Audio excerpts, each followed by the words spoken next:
Hello, ladies and gentlemen. Welcome to Wellness Talk. I am George Batista, as always, your host and your wellness advocate. So glad you guys could join me each week. Today, we have a very, very special show. We're actually going to be doing a little bit of a continuation on a show I did about a month ago called Music as Medicine. I talked about some studies regarding how music was used to help people post heart attack, people with cognitive decline, all different types of things. Very, very powerful show. If you guys didn't get a chance to check that out, make sure you do. It was some really, really compelling studies on there. But today we're going to be doing an even deeper dive today because we have a very special guest, and we have Kathleen Howland on today. And we're going to be talking about talking to Kathleen about music therapy and how music heals and the power of music. This is something, of course, you guys know near and dear to my heart because I've been a musician for well over 30 years, and this is just something I love talking about. So let's talk. Let's talk a little bit about Kathleen. For the past 35 years, Kathleen has worked with a variety of clinical populations using music to enhance speech, language, cognition, and movement in habilitation and rehabilitation settings. She has also developed protocols to reduce stress, anxiety, for general wellness, surgical preparation, oncology treatments, and childbirthing. Along with being a speech language pathologist, Kathleen teaches undergraduate and graduate courses at Berklee College of Music and the Boston Conservatory in Music Therapy, music education, and liberal arts. She also lectures locally and internationally about the neurological foundations for music perception and performance and the power of music as a therapeutic intervention. I am so excited to have this conversation with her today. So thank you so much, Kathleen, for being on the show with me today. Thank you so much for having me and choosing such an exciting topic. Absolutely, absolutely. This is, and again, those folks who listen to this show know that obviously this is a health show, but also know that I'm a musician. So when we put those two things together, it's like It's I could talk magic. about it. I can talk about it all day. So this is going to be a fantastic conversation. So I was, and I know we were talking a little bit before the show. I was introduced to you by your TED Talk, which is fantastic. And those folks who haven't Thanks. seen it, definitely go on YouTube, check out Kathleen's TED Talk because it's really, really informative and very inspiring. It really shows the power of music. I want to talk a little bit about your background, first of all, for the folks that are not familiar with you. Talk about your journey in music and how it led you to what you are doing today.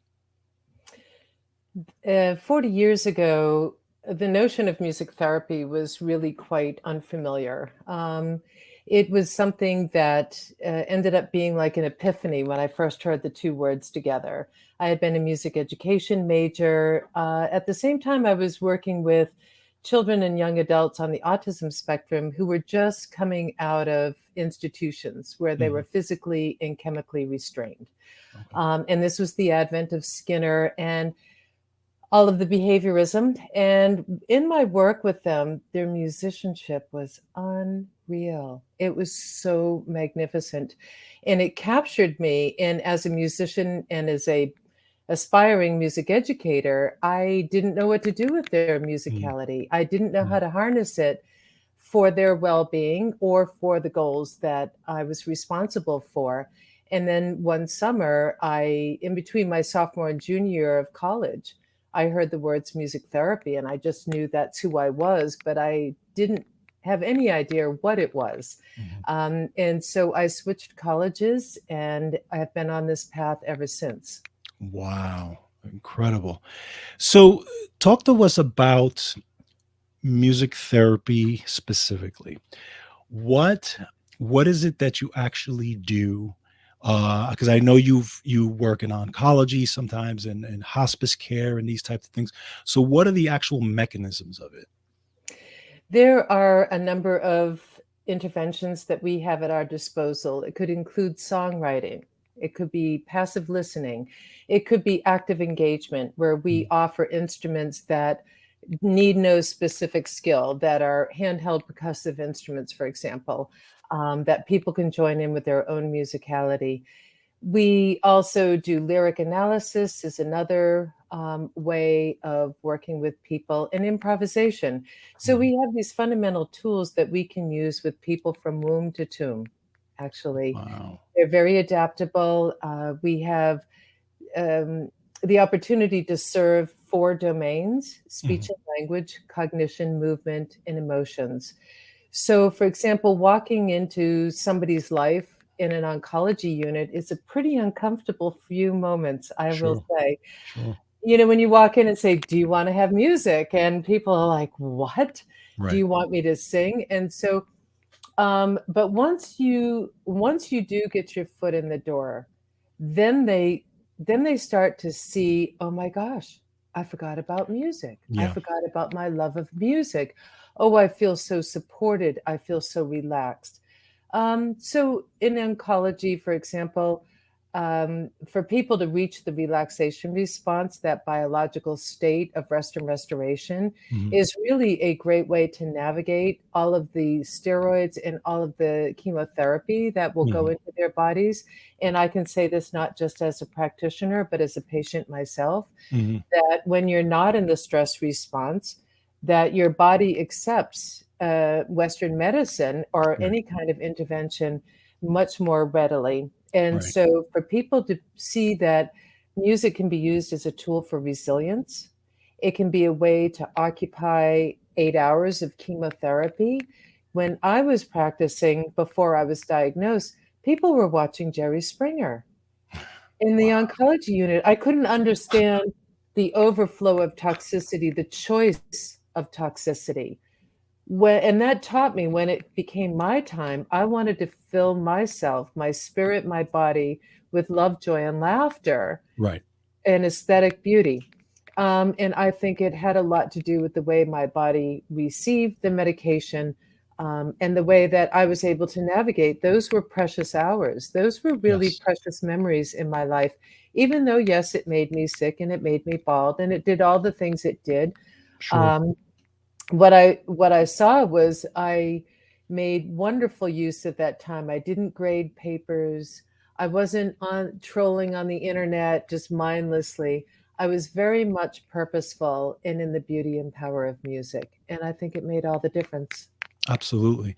It's this whole thing about healing, because even in the nutrition space, I've worked with people in the past who had cancer and who were just diagnosed, and obviously there's you talk about, yes, what you can do on the nutrition side, what you can do to help support the body when it's going through this, and support what they're going through as far as therapies and things like that.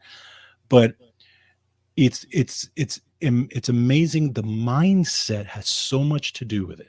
Mhm, And I didn't realize when I was doing that I was also had to be a therapist too, in a way. I had to help them with their outlook and their mindset, because mhm, I mean, when you don't have the right mindset, that affects the entire body, right? It's a mind body connection. And now seeing music as part of this also, and it makes so much sense mhm, in terms of not only helping with recovery, helping when you're going through this. I mean, it really, really is this healing thing. And I think people, um, folks, again, the folks that I've worked with who have gone through this, they automatically kind of, they're, they go into this apathy. Obviously there's this denial, there's this apathy, there's this whole thing. And then then actually some you and I'm sure and then you kind of come to terms with it and say, okay, what can I do now? What do I need to do to get past this? And it's you know uh, you know not only the talk therapy of it, that whole piece, but I didn't think about it as a musician back then when I was talking to these folks, of adding the musical piece to it. mhm, And now that I hear this, and what I saw from you, and I looked at a lot of the testimonials and things on that from your channels and stuff like that, it absolutely makes so much sense how music can really help you in this process. It's incredible. It's a distraction from the treatment and a focus on beauty. Exactly. Exactly. Absolutely. Absolutely. So, you know, one of the stories that I told on the program that I did on music is my journey when I was a kid and how music helped me. So, and I'm an open book on my show. I'm pretty open about my when I was younger, and you know, I'm a child of divorce, and my parents had a particularly nasty divorce when I was maybe about 8 years old or something like that. And so what I did is my bedroom was literally right next to my parents, and it was literally just a wall dividing us. And prior to the divorce, I would hear them arguing. It was almost every other night. So as a child, like 6 or 7 years old, obviously that creates a lot of anxiety. Mm-hmm. So what I would do during that time, I had a little radio next to me, and I would put on the radio. And it did two things for me. It drowned out my parents arguing, obviously, but it also took me away. It brought me into another world of music, and it calmed me. It calmed my anxiety. And it actually helped me go to sleep. And I started using that nightly to help me go to sleep. And to the point where even after my parents divorced and my mom and I were living alone, I couldn't go to bed without music. Mm-hmm. It just became a part of me. Have Mm-hmm. you in your practice heard things like that, especially with children, developing children young, dealing with, let's say, post-traumatic disorder or things like that, where music has helped them? Very commonly. And you found that circumstantially you happen to have a radio. Right. Um, versus as a music therapist, we're making sure that with intention, with clinical practice, that these are with a child, that they say, for example, a working with a set of parents who are awaiting a baby or the baby arrives too early. Right. Okay, let's create your own lullaby. What do you want to say to your child? And then incorporate that into song, and that calms both the mother and the child. Hmm. And that bonding continues in a more normal way. Right. So it is always helping people find, where does music meet you in this moment? Right. Exactly. And then what comes next? What's the next piece? And then the piece after that, so that you can move in the direction that is all about well-being and survival, or thriving, even if you're dying. Right. I Exactly. have seen I have seen music fill the void, that empty void, as you wait for people to take their last breath, to fill it with beauty, to Wow. soften people's faces, to lower people's shoulders, and to fill that empty void, and to see it regulate the breathing of the person who's actively dying. So it is incredibly salient to our brains, whether we are premature or fetal Right. or at the end of our lives. And I think it's a tremendous gift that is not considered more strongly enough in education or in medicine. Agreed. Agreed. You know, it's interesting when my wife was pregnant, of course, as a musician, you're Mm-hmm. like, okay, I'm hoping this, hoping my child is, comes out with the love of music. And of course, I was one of those that took the headphones and put it on her belly and played music and stuff like that. And now I did read some books back then. The Mozart Effect was one of them that I read, and some others. But I'm just I always wondered if that did make a difference, because now my just so you know that now my daughter's 16, she does love music, and I think a lot of it is because she saw her dad playing and her dad loving it, and she got into it, and she Mm-hmm. actually I even she did a project for school, and she had to draw, I forget what the project was called, but her drawing was of a snowman. It was very interesting. Her drawing was of a snowman with headphones on, And there was all this stuff around the snowman, crazy things happening, but the snowman was just there with a smile and headphones. So I went up to her and I said, what does this mean? What is the significance? She says, Dad, this is me when I'm listening to music and drowning out the world Hmm. because music is just taking me away to another place. And I was blown away.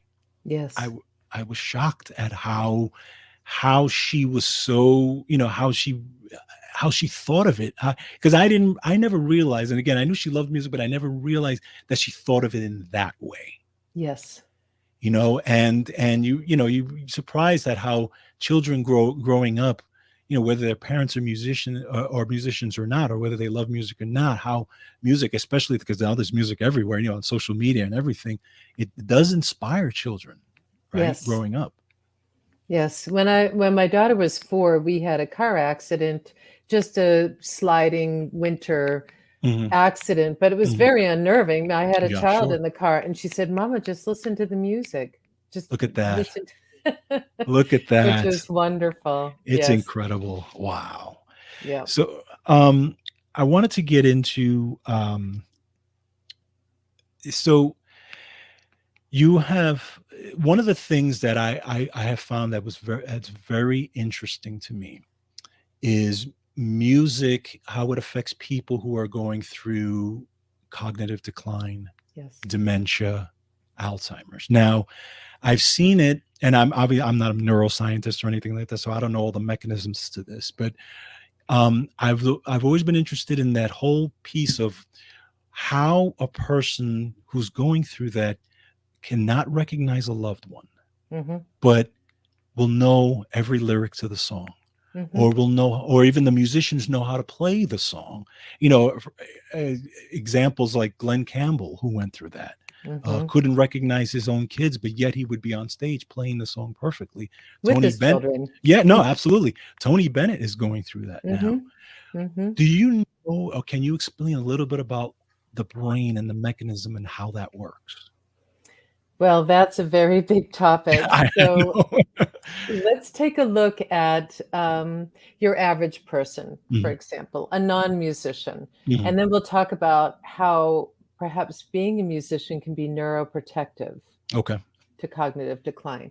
absolutely. So for people, especially those that in Vivek Murthy's brilliant book called Together showed us the cost of social isolation Mhm. in terms of cognition. So Right. just living alone increases our risk for dementia by 40%. Wow. And it's a lack of stimulation, it's a lack of cognitive engagement. So you think about, say, elders doing find a word versus actually doing a crossword puzzle. The Right. cognitive demands are vastly different.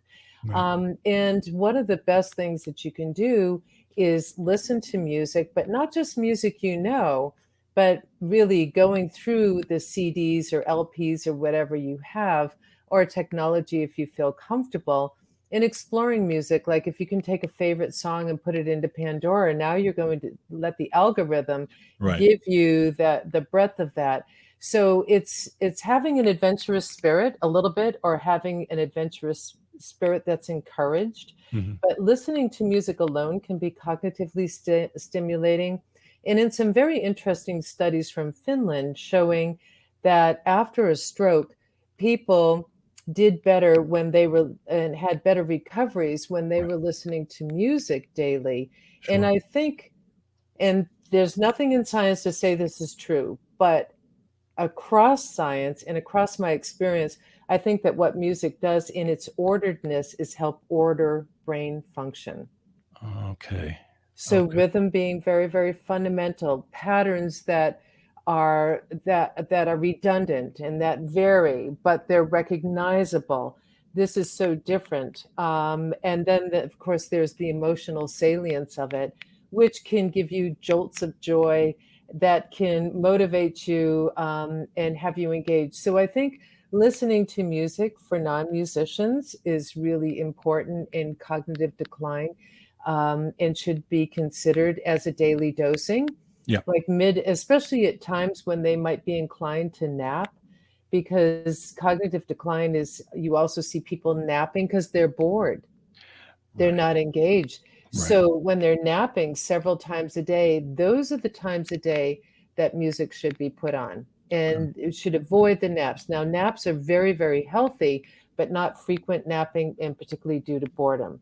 Hmm. So then we can look at Glenn and Tony. And I met with Glenn's family when they came to town to debut the movie, Hmm. I'll Be Me, Hmm. with NIH researchers in Boston. And it's amazing to me what the researchers miss. They'll keep saying, well, he's still playing because he's talented. And I'm saying, oh, Lord, no. Yeah, he's still playing because he has thick neural networks that were developed over years Mm. and decades of playing. And when Alzheimer's came a calling, it's like chipping away at marble. Okay. And Glenn was symptomatic for a decade before he was diagnosed. So I remember talking with his daughter. He started being symptomatic when she was 16, 17. She was 27 when he was diagnosed, Hmm. and continued to persist at mid-stage Alzheimer's for over a year. So what I think we can say is that being a musician and actually being a college professor is neuroprotective. We have thick neural circuits that are practiced over every semester. We get to practice what we Right. know again and Right. to extend it. And so you're looking at neuroprotectiveness. You can look at the opposite of neuro unprotectiveness in the high incidence of Alzheimer's in people with Down syndrome. Okay. So that genetic deletion syndrome has a high incidence of like 74% of them will get Alzheimer's, and they start in their 30s and 40s. And it moves through them in a matter of weeks and months, what it takes months and years for neurotypical people, and what appears to be even a slower burn for musicians. Wow. This was my hypothesis with Glenn. And then when Tony came out, it was like, okay, now we're on to something. Right. Right. I Right. think Right. we're on to something. And when I looked at other research about occupational incidences of Alzheimer's, those like professors have low incidence, again, because I think of the thick neural networks, and it Hmm. just takes longer for the Alzheimer's pathology to chip away at it. Interesting. Interesting. Yeah. See, that's an interesting take on that. And Because here's now, another, oh, yeah, go ahead. No, go sorry. ahead. Here's another point, that there are lots of studies that show training adults to play piano, And I was going for to ask you about that. example, Yeah. increase brain matter. So we Hmm. can see density given to that training. Right. But like any of us who've tried to, especially piano, to learn as an adult, it's just a gosh darn difficult thing to Yeah. do. Yes. Very true. Very true, because the developmental window that makes that easier has closed to make it easier to do two different things with two hands, to have that type of coordination going on. That window has closed. So, what I think would be much more sustainable is actually to teach children K to 12 fundamental piano skills that they can use for their life, rather than trying to train elders, or for elders to train in music, not to choose such a difficult instrument, but Okay. then to go to ukulele. Oh, Ukulele is very easy to play, and as you know, you learn 3 chords, 500 songs. You right. learn 4 Exactly. chords, 1,500 songs. Very true. Very And true. and you see that now in senior centers, lots and lots of opportunities to learn and play the instrument, and it also puts them not only in a cognitively engaging task, but a socially rewarding experience in community.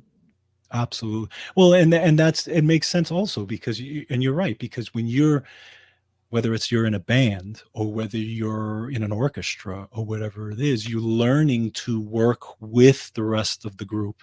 You're Mhm. learning to or you're leading. You're learning to lead. You're learning to become a leader of that orchestra or that band or whatever it is. And that's actually igniting another part of you, as far as, oh, okay, now that whether it's the confidence part or whatever it is, yeah, now I can actually lead a band, and that type of thing, because it makes so much sense. um One thing I wanted to ask you was, so if you're teaching, let's say we're teaching K through 12 piano, or that type of thing, have they done really long-term studies on, if they've taken it up at that point and then looked at them when they got older, to see if there's a difference, or is there less cognitive decline because they learned it at that time? But those type of longitudinal studies really can't be done. Okay. They're just too expensive. The Okay. attrition is too much. Right. But there have been studies that look retrospectively, and part of that is trying to estimate how many hours you practice, like George, how many hours Mm, if you played music. It would be very, very difficult because it waxes and wanes through life, that's as true. we know, Right. and how much people practice and how truthful they're being about what they practice. These are difficult. So Very there are true. a lot of studies that look at musicians versus non-musicians. And now, because of a certain type of neuroimaging equipment, we can see the difference between singers and instrumentalists. One of the series of studies that I love shows that people who age with hearing loss also have an increased risk of dementia by 40% just because of hearing loss. Again, a lack of stimulation to the brain. Sure. But for those who, if you and I had equal hearing loss profiles, Mm, but one was a musician and one wasn't, the musician is going to hear a signal in noise better than a non-musician. In other words, being able to make better use of the hearing that they have because of their music training, even if they haven't played since high school, wow. because they learned to play music at a very formative age in brain development. Mm, They have these long-lasting benefits. And this is the brilliant work of Nina Kraus at Northwestern University. I find that stunning. that is unbelievable. Wow, I didn't know that. That's incredible. That And is. now Frank Russo has been looking at training people who are non-musicians in music Mhm. so that they gain that benefit, and seeing that they are able to gain that benefit. So they're training in singing and ear training type exercise like you Right. would have at a college of music, Right. and finding that's improving their ability, because as soon as they start to have a hearing disorder, it makes going out into uh, social gatherings very difficult. They can't hear. Sure. Their hearing aids only make that worse. So they tend to socially isolate. And remember, I also said that social isolation Yep. increases the risk for dementia. Hearing loss increases the risk for dementia. So music training actually is benefiting people in the long run. And I just love, love, love that work. Wow. Incredible. Incredible. Yeah, these are the insights that I find fascinating as well. Um, I heard you talk about, which I found fascinating also, um, children with dyslexia. Yes. Can you talk a little bit about that? This is also Nina's work, Okay. and others. You have to be able to process sound Hmm. normally. And for children who, at 3 years of age, will say there are patterns of music, dee, dee, dee, dee, dee, dee, Hmm. dee, dee, dee, dee, dee, dee. If a 3-year-old says those are the same, instead of saying they're different, and their score is low, the risk of them being dyslexic it increases. The lower their score, the higher the risk for dyslexia, showing that we have to be musical before we are linguistic and before we are literate. So there's a biomarker now. We can look at a screening, a simple screening of 3-year-olds, and start to look at what their capacity will be for learning to read, because we know that, say, 40% of people incarcerated are dyslexic and 90% are illiterate. Right.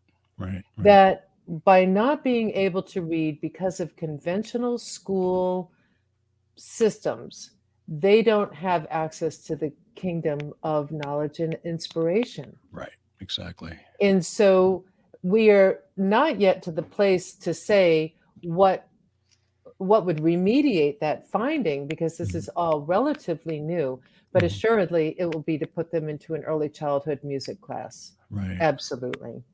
Wow. Incredible.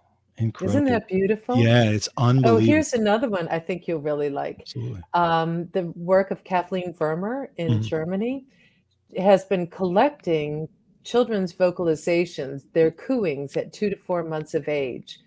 And they are actually, music students will take dictation because children vocalize in noticeable musical intervals.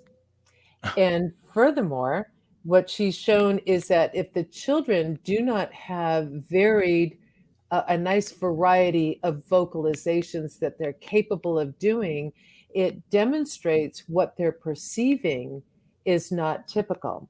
And Oh. so by looking at the vocalizations of children at 2 to 4 months of age, you can predict those that will have a language delay at age 2. Because they're not, in this way, they're demonstrating to us what they're perceiving, what they're hearing, and they're demonstrating to us that it's constrained. That's incredible. That's It's incredible. beautiful, That's beautiful yeah, work. that's unbelievable. I love the fact that they're actually even doing this. They're seeing this and doing this work, Mhm. because wow. I I have that a happy research dance that I do, and I did that for days after reading both of these series of studies. Yes. wow. It's interesting. For me, my my mother used to tell me, because my father's side of the family was very musical. They all played some instruments at some point, whether it's piano or congas or whatever. And I had an uncle who was very, very good, gifted piano player, but he's got a very good ear for music. Hmm. So my mother used to tell me that when I was a child, there we had a washing machine in the kitchen, and it would go through this cycle, so it would make a rhythm. And I would walk over to it, and I would actually just stand there and just bob to the to the cycle of the washing machine. Yeah. And I used to do this constantly. And she said that she always said, he's going to do something in music. I just have this feeling that he's going to do something in music. And the funny thing is that she ended up putting me in piano lessons. I played piano probably for about a year, where I was starting to play with two hands. I was getting good, but as a kid, you kind of get bored with it sometimes, and it's like, okay, whatever. And I stopped. But then I ended up picking up the drums later on. But what I found for me was that music was easy. It was very easy for me to pick up, to learn, and I found that, and there was a lot of jokes in the bands, and when we played, that for me, when I was able to have this pitch, like I knew the notes, I knew the pitch, I knew the songs, and it's one of those things, I could hear the song once and I would know it. Hmm. And and I'm like, I can't remember to take out the garbage, but I can remember the song perfectly, and I always said to myself, there had to be through my father's side, because my uncle is that way and I'm that way, Hmm. but some of the musicians I played with will marvel at that, because they didn't have that, even if they're actually bass players or guitar players. But the drummer, for whatever reason, knew the pitch and knew the notes and knew the songs. Right, right. It's just one of those interesting things, how how you have this gift, and it seems to be heightened. That for me, I felt that it was very heightened even as a kid. Now all I had to do was kind of develop it as I got older. Yeah, I think talent is actually a myth. Mhm. I really do. I think, like any other human trait, it's normally distributed. There are those with above average aptitude, Right. capacity, average, below average. And you sound like you were very much above average, but that has to also be matched to opportunity. You Exactly. had your uncle as a model. Yes. Yes. Perhaps you were going to live music. Hmm. You had access to instruments, Right. lessons. Right. That's nurtures contribution. But then there's that other piece that's grit. You didn't Yeah. have the grit for piano. Right. You and we also kind of make it a chore. I think music educators should really teach how to practice. Hmm. I think the Suzuki method is just right because if your child is going to do this challenging task, you should too. Right. So I studied violin when my daughter chose it, and it was hard, Yeah. but I did it so that we played together. We did duets. I played her something, she played me something, and that's really important. It's an opportunity to teach grit. It's an Yes. opportunity to tell people to incentivize it, to use your own music for relaxation. Like, play me something you love. It's hard to do the woodshedding. It's hard to Mhm. go over and over that same passage. Right. So making sure that you play music you love. And in fact, there was a elegant study from a German conservatory of music looking at three tiers of violinists, the very Mm. best, the next best, and then the third group. And what they found was the top two groups played informally, which meant they jammed or they played the things that they loved. They Mhm. did that more than the third group. Right. So it's important to keep the love there. It's important to have a teacher who cares for the child, who cares for the music, who's Yes. not just phoning it in. And I deeply, deeply resent movies like Coda and Whiplash that show Oh, yeah. music education as a brutalist and brutal profession. I don't Mm. think it's that at all. I was I agree. very much cared for by my music teacher, and I Mhm. had everything to do with fueling my grit and maximizing my aptitude and giving me every opportunity to be a musician 50 years later. Absolutely. It's funny, you know, we talked a little bit, you mentioned jamming, for example, Hmm. and I was the type of person that when I started playing, I just jammed, Hmm. and again, it was very natural for me, but I didn't learn how to actually read music until later. Hmm. So, and you know, I remember my uncle telling me, he was like, sometimes he goes, there are people that are perfect readers, but they don't know how to jam. Absolutely. And I was like, and I was young when I was a teenager when he told me this, and I was like, really? He was like, believe me, because he played with a lot of different people, and he said there are people who, can play. They need a chart in front of them in order to play, Hmm. and it's very, kind of stiff type thing versus a person who's just can jam, because there's a feeling when you jam, whatever instrument it is, that that is like no other, Hmm. especially when you click with all the other members of the group, and there's just push and pull, and then there's, because again, music is communication. You're communicating with each other, and you know where that person's going, and you know when to lay back, and you know when to come on. I mean, it's a beautiful communication. It's almost Yeah, a it's a I find it's a spiritual communication. There's this, you're all together, and you kind of get to this higher level of being, because to me, when I'm playing, and I'm sure you felt this when you're playing, it's almost an out of body experience. You absolutely. find that, you're, especially when you could even be practicing, but when it's almost like you close your eyes, and you're almost like watching yourself, and you're like, and then it's funny because you get to a level sometimes that you've never gone to before, and you're like, holy cow, where was I? Yeah. But it's It's a beautiful absolutely thing. marvelous. In the work of Charles Limb, who's a neuroscientist and surgeon, has shown, and wonderful piano player, has shown that when people are in that state, it's like Csikszentmihalyi's flow, Yeah. that self-expression, areas in the brain related to self-expression are enhanced, and areas of the brain related to self-criticism, that negative voice, Mm, are attenuated. look at that. Look Isn't at that. that lovely? That's unbelievable. And that was done with people laying on their backs making music in a scanner. Really? Yes. Oh, interesting. Wow. Charles Lim has a wonderful TED Talk on this topic. Oh, I definitely will check that out. And you've talked about also how music lights up the whole brain, right? Music is very engaging for the entire brain. Absolutely activates subcortical, cortical areas, both the left and right hemisphere. It's very, very complicated. And what I think music does so beautifully is it braids together different functions. Yeah. So if you think about if you decode music notation, you're taking a visual representation of sound for Right. time and pitch, and it's creating motor patterns. So then that visual is connected and braided with the motor system, Mhm. which is then braided into the auditory system. You're predicting what that pitch is going to sound like, and you're assessing what that pitch did sound like. Was that a little flat? Was it a little Yeah.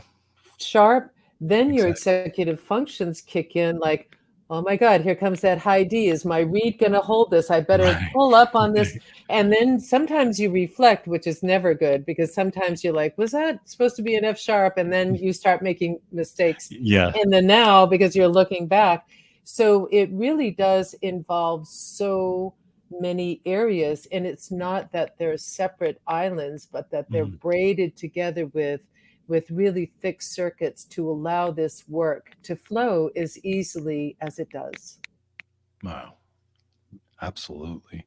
Do you find in your work, and I guess it depends on the person, but do you find that is there any specific type of music that is more or that works better than others, or is it just a personal thing depending on what stimulates the person? Absolutely. There's no perfect song, which is why music therapists have music degrees as well as psychology degrees Mhm. and 1,200 hours of clinical training. It Right. takes a long time to nurture an aspiring music therapist into a professional music therapist. Mhm. Um, I I remember going into an oncology room one time, and there were three people. One man loved Elvis Presley, another guy liked Bach, and it's like, okay, where are we going with this? Right. Um, and there needs to be tremendous versatility in a music therapist in order to be able to use people's preferences for their well-being in that moment. Or sometimes it would be bringing in something that's novel, that's unfamiliar to them for a specific clinical purpose as well. So it requires deep training, and there's no one genre of music or one artist or one song that meets the needs for everybody. And so we have to be very flexible and in the moment with deep training in order to be able to meet our these people's needs. Okay. Have you ever, and I've seen it in, I guess I've seen it in movies. I've heard of, things like this, but is it true that people who are in comas can be stimulated by music? Oh, that's such an important question. I wanted to do my master's work in coma, and my professors wisely said, no, no, no, because it's such a vulnerable Oh, okay. population. Right, I right, would right. I would offer to you and to your listeners a beautiful film that was done at Spalding Hospital by my colleague Brian Harris. Mhm. And what he did was a traditional sensory stimulation program has you clapping, yelling somebody's name, trying to get them to orient to you. Right. So a therapist is doing it on one side of the bed, and then Brian is on the other side and replicates that same protocol. And they see no reaction from this young man who had an anoxic event following a drug overdose. Oh, wow. Brian starts to create a simple pattern in music. It could have been something as simple as loo, loo, loo, loo, loo, loo, loo, loo, loo, loo. And then he would have done what's called an expectancy violation. He interrupted the pattern in an awkward place. Loo, loo, loo, loo. And Okay. it's very compelling to want to finish that. And Right. what they witnessed was a full body turn toward Brian and a vocalization in the timing of the missing element. No way. Yes, way. Wow. So I've always found the traditional and conventional sensory stimulation program to be noxious. Honestly, people are pinched for a response. Right. People are Sure. startled for a Sure. response, and Right. I think that we can do better than that. So our brain is a pattern perceiving organ, and when we give them a pattern and we interrupt it, then we can see what's possible. So not all people in comas can do this, but as we assess them along their path, we can identify using music the potential for further treatment. That young man had been diagnosed as vegetative at that time, Mhm, meaning mhm. just brainstem level functioning. Right. But when they saw that type of reaction, now he merited more rehabilitative services, as he should. Wow. That is unbelievable. So until there's a music therapist assessment that's done properly and over time, Mhm. because it's a very, very vulnerable population. I Sure. mean, their brain is shut itself down, or they are medically put into comas to Right. save their brains. And so having music is, if you're going to diagnose somebody as vegetative, it requires and merits a music therapy assessment before that is done, and services are rendered to be just, um, custodial in a nursing home. Absolutely. Absolutely. Wow. So, Kathleen, this has been absolutely enlightening for me. I mean, I know I just kind of scratched the surface when I when I did the show Music is Medicine, but some of the the things that you talked about today have just been absolutely incredible. Isn't it And startling it and is. exciting? It is, it's very exciting to me, and it's just, and it's not just because I'm a musician. I mean, I'm just a lover of music in general, even if I'm just passively listening, and music touches everyone. I mean, everybody Mhm, has heard music, whether they just, again, passively or actively listening. But, I think people need to understand how powerful music really is, and really what it can do. And you know, folks like yourself and programs like this hopefully can at least, get the word out and say, listen, this is something that no matter what you're going through, it doesn't have to be. no matter what. Yeah, it doesn't have to be something you were diagnosed with. It could just be, you could just be going through a bad time, in your life.